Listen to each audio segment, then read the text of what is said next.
नमस्कार दोस्तों, स्वागत है आपका अपने YouTube चैनल में। और आज का हमारा पेपर होने वाला है फॉरेस्ट गार्ड पेपर। ये हमारा प्रीवियस पेपर का 22वां पेपर है। यदि आपने पिछले पेपर नहीं देखे, एक बार पिछले पेपर देखो, जो हम करते हुए चल रहे हैं अपना पूरी डिटेल में, फुल विस्तार पूर्वक। ठीक है, जैसे ये वाला पेपर होने वाला हमारा फॉरेस्ट गार्ड का, इसमें बहुत अच्छे अच्छे क्वेश्चन है। जैसे पहला ही क्वेश्चन दिया गया है, ठीक है, बहुत इसमें ऐसे क्वेश्चन है जो हमारे नए क्वेश्चन होंगे, और नए क्वेश्चन हमेशा हमारे लिए हेल्पफुल होते हैं, जिससे पता चलता है कि हमारा एग्जामिनर किस तरह के क्वेश्चन पूछना चाहता है। तो शुरू करते हैं अपने पहले क्वेश्चन के साथ। अपने नंबर काउंट करना, कितने नंबर इस पेपर में बनते हैं।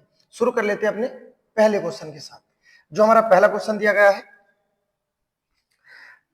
जो सर्वनाम संज्ञा शब्द से मिलकर बने होते हैं क्या कहलाते हैं?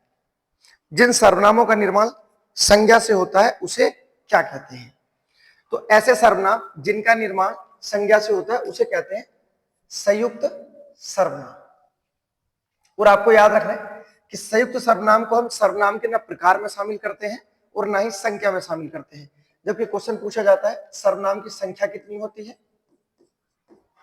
अगर संख्या पूछी जाए तो 11 होती है। और अगर सर्वनाम के प्रकार पूछे जाए तो प्रकार कितने होते हैं? 6 होते हैं। पता है आपको, 6 के 6 कंठस्थ होने चाहिए। पुरुषवाचक, निजवाचक, अनिश्चयवाचक, उसका निश्चयवाचक, संबंध और प्रश्नवाचक। तो ये हमारे प्रकार होते हैं। जबकि संख्या कितनी होती है? 11 होती है। ठीक है, लेकिन संयुक्त सर्वनाम जो होते हैं हमारे, जो क्वेश्चन पूछा गया है, इनका निर्माण कैसा होता है बताना, संज्ञा से होते हैं। उसके बाद नेक्स्ट आपको जो और याद रखना है कि संयुक्त सर्वनाम का नामकरण किस व्यक्ति द्वारा किया गया है। तो एक व्यक्ति थे, उनका नाम है, याद रखना, दीमसित्स। व्यक्ति का नाम याद रखना कि संयुक्त सर्वनाम का नामकरण करने वाले व्यक्ति का क्या नाम है? तो दीमसित्स इनका नाम है, जो हमारे एग्जामों में अलग अलग राज्यों में पूछे गए हैं, हमारे में भी पूछे जा सकते हैं कि संयुक्त सर्वनाम का नामकरण करने वाले व्यक्ति कौन है? दीमसित्स हैं। ठीक है, तो याद रखना संयुक्त सर्वनाम से जो क्वेश्चन पूछा गया था।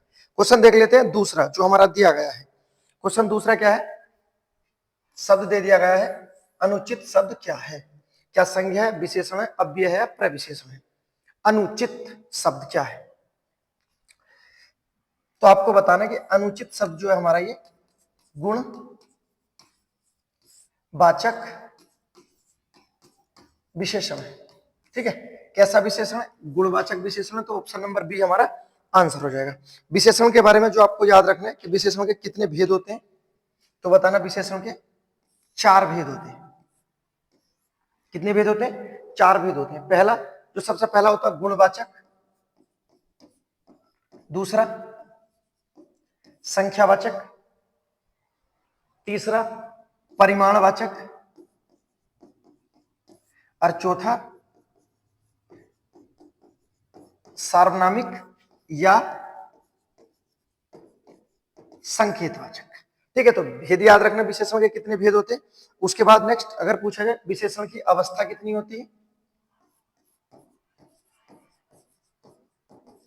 विशेषण की अवस्था कितनी होती है, तो बताना अवस्था होती है 3। कौन कौन सी होती है अवस्था पूछी जाए तो बताना, पहली होती है आपकी मूल अवस्था, दूसरी उत्तर अवस्था और तीसरी उत्तम अवस्था। तो अवस्था से क्वेश्चन पूछे जाते हैं, 3 होती है, और विशेषण के भेद कितने होते हैं? 4 होते हैं। ठीक है, उसके बाद देखते हैं नेक्स्ट अगला क्वेश्चन, क्वेश्चन नंबर 3। और क्वेश्चन नंबर 3 में क्या दिया गया है हमारा? इनमें से किस पात्र का संबंध सिल्वर वेडिंग कहानी से है? किसका संबंध सिल्वर वेडिंग कहानी से है? ऑप्शन दिए गए हैं। पहला दिया गया है गजाधर पंत, उसके बाद कृष्ण पंत, उसके बाद गिरीश पंत, और उसके बाद Yashodhar Pant. Silver wedding repeat question है, अगर पूछा जाए किससे संबंध है तो बताना यशोधर पंत से इसका संबंध है। ठीक है, उसके बाद देखते हैं नेक्स्ट अगला क्वेश्चन, क्वेश्चन नंबर 4। और क्या दिया गया है? खड़ी बोली के लिए कोरबी नाम इनमें से किसने दिया है? देखो ये क्वेश्चन पूछा गया है खड़ी बोली से, कि खड़ी बोली को कोरबी किसने बोला था। खड़ी बोली से बहुत क्वेश्चन बनते रहते हैं, कई तरह से हमारे खड़ी बोली से क्वेश्चन बनते रहते हैं, जो ब्रज भाषा से भी बनते रहते हैं और खड़ी से भी। तो खड़ी बोली के बारे में हमेशा के लिए आपको याद रखना है कि खड़ी बोली को हम क्या क्या कहते हैं, आज कंप्लीट कर लेते हैं। जैसे खड़ी बोली को बोलते हैं कोरबी, जो क्वेश्चन में पूछा गया है। अन्य नाम है इसका सरहिंदी। अगर सरहिंदी पूछा जाए तो भी हम खड़ी बोली को बोलते हैं। उसके बाद बोलते हैं इसे परदेसी। क्या बोलते हैं? परदेसी। परदेसी के बाद गवारू अर्थात जो गवार बोलते हैं। उसके बाद मानक भाषा। ठीक है, ये हमारी खड़ी बोली के नाम है जिसे हम इन नामों से भी जानते हैं। अब इसके बाद क्वेश्चन जो पूछा गया हमारा कि कोरबी किस व्यक्ति द्वारा बोला गया है, तो याद रखना खड़ी बोली को कोरबी बोला है राहुल सांकृत्यायन ने। ठीक है, अंत में अपना बौद्ध धर्म अपना लेते हैं। आपको याद रखना घुमक्कड़ पंडित के नाम से जाने जाते हैं राहुल सांकृत्यायन, और इन्होंने खड़ी बोली को क्या बोला है? कोरबी बोला है। उसके बाद नेक्स्ट आपको याद रखना है, अगर क्वेश्चन पूछा जाए खड़ी बोली को परदेसी किसने बोला है, तो परदेसी बोला गया है भारतेंदु द्वारा। भारतेंदु हरिश्चंद्र द्वारा खड़ी बोली को क्या बोला गया है? परदेसी बोला गया है। उसके बाद नेक्स्ट अगर पूछा जाए गवारू किसने बोला है, तो एक व्यक्ति है अब्दुल हक नामक व्यक्ति। अब्दुल हक ने खड़ी बोली को गवारू बोला है। ठीक है, जबकि सरहिंदी और मानक भी इसके नाम है। तो इससे बनने वाले सभी क्वेश्चन आपको याद रखना है कि आज जो क्वेश्चन पूछा गया है, खड़ी बोली को कोरबी किसने बोला है? राहुल सांकृत्यायन ने। अगर पूछा जाए परदेसी तो बताना भारतेंदु हरिश्चंद्र, और उसके बाद गवारू तो बताना अब्दुल हक द्वारा। ठीक है, याद रखना। उसके बाद देखते हैं नेक्स्ट, आपको जो याद रखना है खड़ी बोली की दो उपबोली होती है, दो उपबोली। और हमारे ही एग्जाम में क्वेश्चन पूछे गए कि क्वेश्चन था ये पहाड़ ताली कहाँ की उपबोली है, तो बताना खड़ी बोली की एक उपबोली है। उसके बाद एक और होती है बिजनौरी, ये भी खड़ी बोली की एक उपबोली है। तो खड़ी बोली की दो उपबोली आती है, पहाड़ ताली और दूसरा बिजनौरी। ठीक है, याद रखना है। उसके बाद देखते हैं next question number 5। Question number 5 दिया गया है और इसमें क्या पूछा गया है हमारा, निम्नलिखित में से गढ़वाली बोली की एक उपबोली है। देखो यहां पर पूछ लिया गढ़वाली की, और ऊपर पूछा था हमारा उपभाषा से। क्वेश्चन बनते रहते हैं, आपको देखना है, रिपीट होते रहते हैं। तो याद रखना निम्नलिखित में से गढ़वाली बोली की उपबोली कौन सी है, तो बताना सलानी एक उपबोली है गढ़वाली बोली की। ठीक है, उसके बाद देखते हैं next question number 6। Question number 6 में क्या दिया गया है, अंतस्थ व्यंजन से क्वेश्चन पूछा गया है कि अंतस्थ व्यंजन क्या होते हैं, कौन से होते हैं। तो आपको याद रखना अगर पूछा जाए परिभाषा के बारे में, जो अंतस्थ व्यंजन के बारे में परिभाषा होती है, तो आपको याद रखना जिन्हें हम स्वर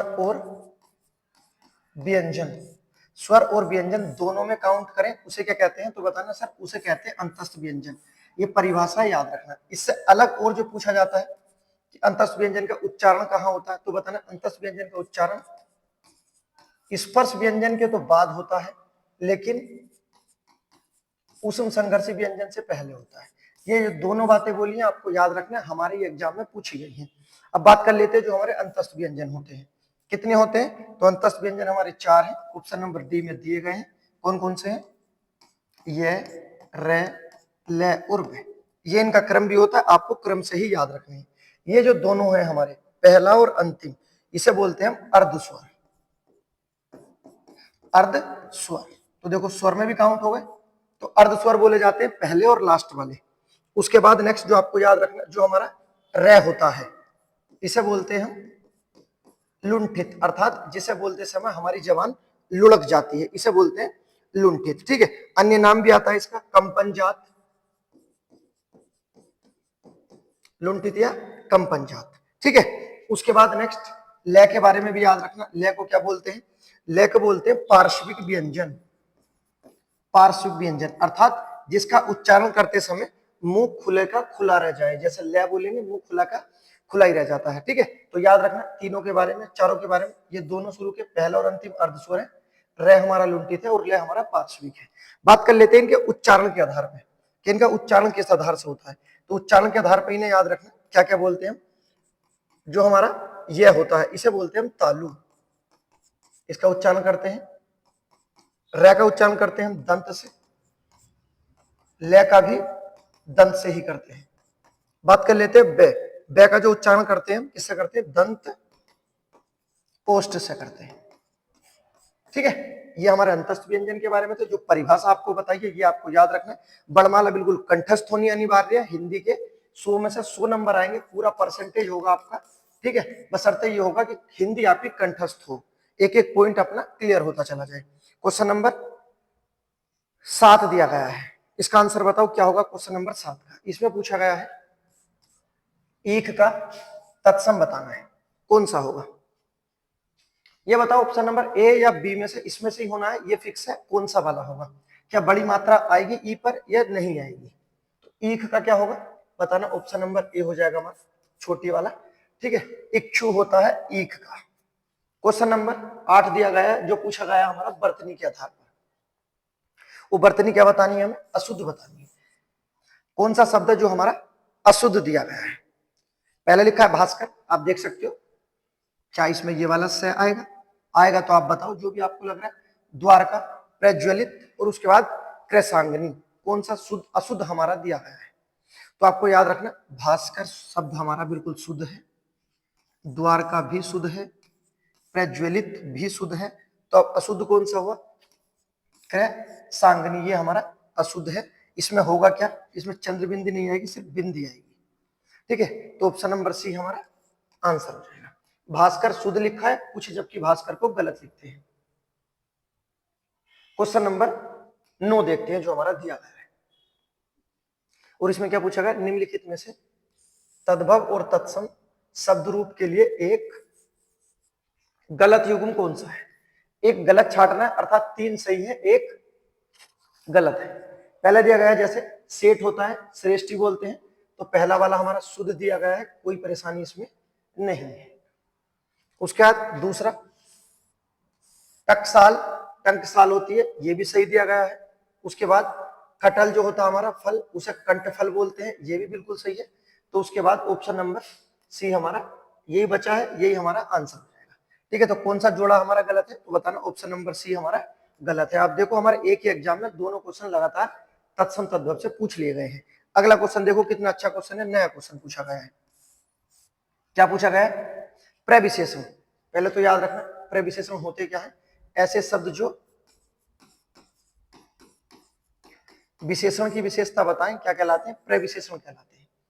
प्रविशेषण को इनमें से जो 4 ऑप्शन दिए किसने अंतर विशेषण कहा है, कि प्रविशेषण को अंतर विशेषण किस व्यक्ति द्वारा बोला गया है। ऑप्शन दिए गए हैं हमारे, पहला कामता प्रसाद जी, उसके बाद नेक्स्ट देवेंद्र नाथ शर्मा, डॉक्टर धीरेन्द्र वर्मा, और उसके बाद विद्यानिवास मिश्र द्वारा।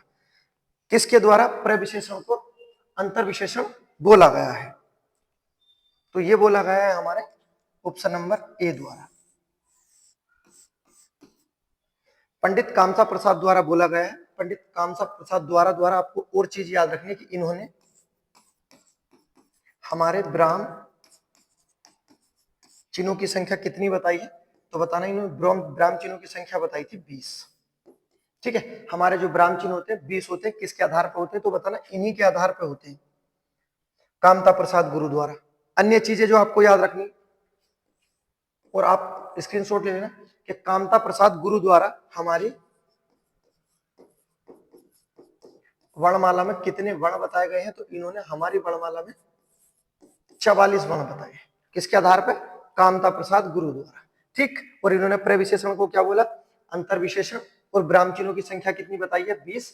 ये चीजें आपको याद रखना है, क्योंकि इस तरह से जैसे हमारा ऊपर क्वेश्चन पूछा गया था एक, ठीक है, पहला ही क्वेश्चन हमारा जो सर्वनाम से पूछा गया था कि संयुक्त सर्वनाम आचार्य दीमसित द्वारा नामकरण किया गया है, इसी तरह से प्रविशेषण को अंतर विशेषण किसने बोला है, तो बताना कामता प्रसाद द्वारा बोला गया है। क्वेश्चन नंबर 11 देख लेते हैं जो हमारा दिया गया है। क्वेश्चन नंबर 11 क्या दिया गया है, इसमें इनमें से लेखक और उनकी रचना का एक युग्म सुमेलित नहीं है, अर्थात 4 ऑप्शन दिए गए हैं और इसमें से एक हमारा गलत दिया गया है। कौन सा हमारा गलत है, पहला दिया गया है मुक्ति बोध की काट का सपना, क्या ये सही है, तो बताना ये बिल्कुल सही है, कोई गलत नहीं है इसमें बिल्कुल। मनु भंडारी त्रिशंकु, जी सर मनु भंडारी त्रिशंकु। शेखर जोशी द्वारा हलवाहा, ये भी सही है। तो फिर गलत क्या है, गलत ये है कि शैलेश मटियानी द्वारा उत्तर प्रियदर्शी नहीं लिखी गई है, तो ये किसके द्वारा लिखी गई है, तो ये बताना ये लिखी गई है हमारे सच्चिदानंद हिरानंद बादशाहन अज्ञे द्वारा, ठीक है, ना कि शैलेश मटियानी द्वारा लिखी गई है। उत्तर प्रियदर्शी, ठीक है। तो ऑप्शन नंबर डी हमारा आंसर हो जाएगा। उसके बाद देखते हैं क्वेश्चन नंबर 12। क्वेश्चन देख लेते हैं जो हमारा दिया गया है क्वेश्चन नंबर 12। और क्वेश्चन नंबर 12 क्या है, कवि से क्वेश्चन पूछा गया है, गोसाई दत्त इनमें से किस रचनाकार का वास्तविक नाम है या मूल नाम है। बेसिक क्वेश्चन कई बार रिपीट हुआ है, लेकिन हमें एडवांस पढ़ना है। एडवांस पढ़ते समय आपको याद रखना कि ये नाम किसका है, तो ये नाम है हमारा सुमित्रानंदन पंत का, ठीक है। इन्हें और क्या बोलते हैं, तो इनका अन्य नाम आता है हमारा प्रकृति का सुकुमार कवि। प्रकृति का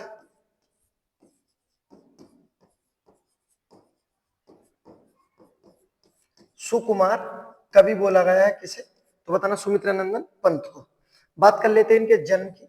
जन्म कब हुआ था, 1900 में इनका पूरा जन्म हुआ था, ठीक है। कहां हुआ था, तो बताना कोसानी में।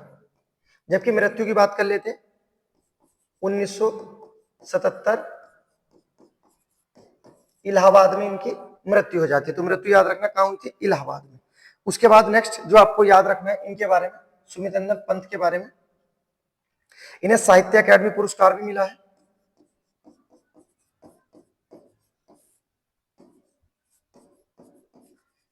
साहित्य पुरस्कार, ठीक है। कब दिया गया था, तो याद रखना 1960 में इन्हें साहित्य पुरस्कार दिया गया था। किस रचना के लिए पूछा जाए तो बताना काला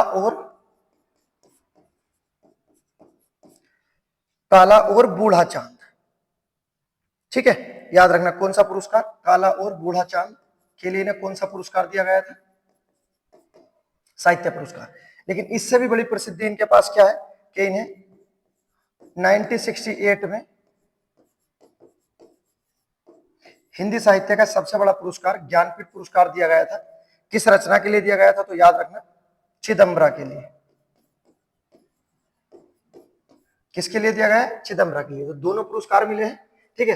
हिंदी साहित्य पुरस्कार इन्हें मिला है 1960 में काला और बूढ़ा चांद के लिए, जबकि ज्ञानपीठ पुरस्कार दिया गया है चिदम्बरा के लिए कब, 1968 में, ठीक है। उसके बाद नेक्स्ट अन्य उपलब्धि इनकी याद रखना आपको, 1961 में इन्हें एक और पुरस्कार मिला है, पद्म भूषण पुरस्कार, ठीक है। तो ये इनके पुरस्कार हैं, जो इनकी उपलब्धियां हैं आपको याद रखना है। उसके बाद नेक्स्ट इनकी अन्य रचनाएं जो बहुत महत्वपूर्ण रचनाएं लिख देता हूं मैं, आपको याद रखना, जैसे जो हमारे एग्जाम में पूछी गई है, वे आंखें। वे आंखें इनकी रचना बहुत महत्वपूर्ण है। इसका विषय पूछा जाता है तो बताना, इसका विषय था किसानों पर आधारित। किस पर आधारित है, तो बताना वे आंखें किसानों पर आधारित है। उसके बाद नेक्स्ट अन्य जो आपको याद रखनी है, छायावादी कवि बोले जाते हैं। तो पूछा जाता है इनकी छायावादी पहली रचना कौन सी थी, तो पूछा जाए प्रथम रचना तो बताना उच्छ्वास। उच्छ्वास इनकी प्रथम छायावादी रचना थी। अगर उसके बाद पूछा जाए अंतिम गुंजन इनकी अंतिम छायावादी रचना है, ठीक है। छायावादी प्रसिद्ध कवि है, छायावादी के 4 स्तंभ में माना जाता है। और क्या बोला जाता है इन्हें, छायावाद का विष्णु बोला जाता है, ठीक है। बहुत उपलब्धियां हैं इनकी, जितना बताया आपको याद रखना है। जब भी आते हैं इनके बारे में हम डिटेल में करते हैं, जो चीजें बताई गई हैं आपको याद रखना है। उसके बाद इनका एक महाकाव्य आता है, बहुत प्रसिद्ध है, हमारे एग्जाम में पूछा भी गया है और उसका विषय भी पूछा गया है। क्या नाम है, लोकायतन। और ये पूछा जाए किस पर लिखा गया है इनका महाकाव्य, तो बताना गांधी जी पर लिखा हुआ है लोकायतन, ठीक। उसके बाद नेक्स्ट जो आपको बताना है इनकी एक पत्रिका का नाम बताना है। ये आपके लिए गिवन है।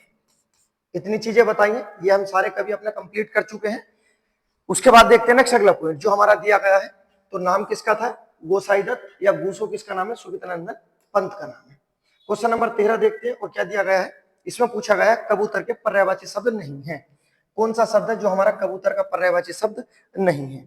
पर्यायवाची शब्द पूछ लिया गया है कबूतर का, तो याद रखना कबूतर के बहुत सारे पर्यायवाची होते हैं। जैसे पहला होता है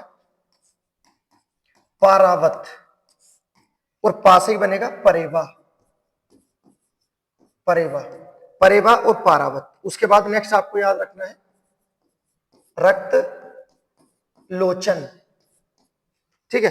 क्योंकि इसकी आंखें लाल होती है, इस कारण इसे रक्तलोचन बोला गया है। उसके बाद बोला गया है हारिल होता है, हारिल। हारिल के बाद कोपल इसका पर्यायवाची होता है, ठीक है। तो याद रखना, परेवा, रक्तलोचन, हारित। तो हारित भी दिया गया है, परेवा भी दिया गया है, रक्तलोचन भी है। कौन सा नहीं होगा? ऑप्शन नंबर बी नहीं होगा जो दिया गया है, बासंत इसका पर्यायवाची नहीं होता है, ठीक है। उसके बाद देखते हैं नेक्स्ट क्वेश्चन नंबर 14। और इसमें क्या पूछा गया है? क्वेश्चन नंबर 14 में पूछा गया है, एक शुद्ध वाक्य पूछा गया है, निम्नलिखित व्याकरण की दृष्टि से शुद्ध वाक्य बताना है। पहला जो दिया गया है, हम सभी कालचक्र के पहिए के नीचे पिस रहे हैं, क्या ये सही है? आगे देखते हैं दूसरा, इतनी रात बीती तुम क्यों आई। नेक्स्ट तीसरा दिया गया है, इस प्रश्न का प्रमाण सहित उत्तर दीजिए। चौथा दिया गया है, जल्दी काम करो, धैर्यता से काम लो। तो जल्दी और धैर्यता गलत गलत बोल दिया तो डी तो बिल्कुल कट जाएगा। उसके बाद देखो कौन सा हमारा बिल्कुल शुद्ध बैठेगा, बी भी गलत दिया गया है शुद्ध रूप से, ए भी गलत है, तो कौन सा सही हो जाएगा? ऑप्शन नंबर सी हमारा सही हो जाएगा, इस प्रश्न का प्रमाण सहित उत्तर दीजिए। उसके बाद देखते हैं next question number 15। Question number 15 में पूछा गया है, लोकोक्ति पूछी गई है। और क्या लोकोक्ति है? अभागा सुख से वंचित रह जाता है, या अभागा सुख से वंचित रहता है। कौन सी लोकोक्ति है? तो आपको याद रखना, लोकोक्ति क्या होती है हमारी? पूर्ण लोकोक्ति क्या होती है?